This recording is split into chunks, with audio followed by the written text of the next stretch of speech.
নায়ক হতে গিয়েও পারলেন না শামীম পাটোয়ারি। অবিশ্বাস্য ইনিংসেও জেতাতে পারেননি ঢাকা ক্যাপিটালসকে। আজমতুল্লাহ ওমর জায়ের অলরাউন্ড পারফরমেন্সে ঘরের মাঠে চলছে সিলেট টাইটান্সের সাফল্য। দ্বিতীয় জয় এসেছে 6 রানে। সিলেট থেকে আশ্রিক রুদ্র রিপোর্ট। ইলেকট্রা রেফ্রিজারেটর, খাবার তাজা তো জীবন তাজা। ইলেকট্রা, ফ্রিজের রাজা। অসম্ভবকে প্রায় সম্ভব করে ফেলেছিলেন শামীম পাটোয়ারি। শেষ 2 ওভারে প্রয়োজন 45 রান। আজমতুল্লাহর 19তম ওভারে 18 রান তোলেন শামীম ও তাসকিন। 6 বলে দরকার 27 রান। মোহাম্মদ আমিরের প্রথম 5 বলে 20 রান তোলেন শামীম। 1 বলে 7, 6 হাঁকালেই ম্যাচ গড়াবে সুপার ওভারে।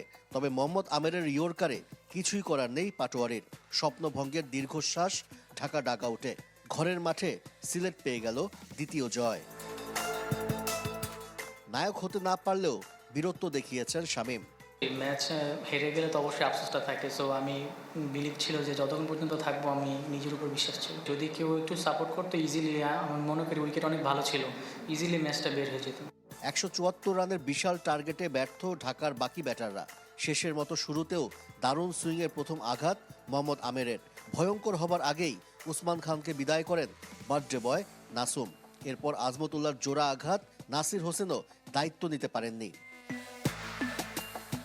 সাব্বির ভালোই সঙ্গ দিচ্ছিলেন। নাসুমের ওপর চড়াও হতে গিয়ে কাটা পড়েন সাব্বির। ইমাদ ওয়াসিম, সাইফুদ্দিনরা ব্যর্থ। তবে বুক চিতিয়ে লড়াই করেন শামীম। ক্যারিয়ার সেরা ইনিংস খেলেও ঢাকা ক্যাপিটালসকে জেতাতে পারেননি।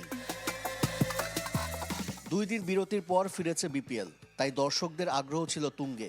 টস হেরে ব্যাট করতে নেমে রনি তালুকদার ও মেহেদী মিরাজের উইকেট হারায় সিলেট টাইটান্স।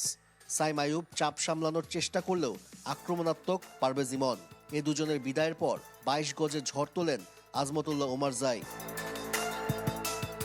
আফগান অলরাউন্ডারের 200 স্ট্রাইক রেটে করা হাফ সেঞ্চুরিতে বড় স্কোর পায় সিলেট। 24 বলের অর্ধশতক এবারের আসরের দ্রুততম। দিন শেষে যা ব্যবধান করে দিয়েছে শামীম পাটোয়ারির সাথে। প্রথম হার ঢাকা ক্যাপিটালসের। আশ্রিক রুদ্র, চ্যানেল 24, সিলেট।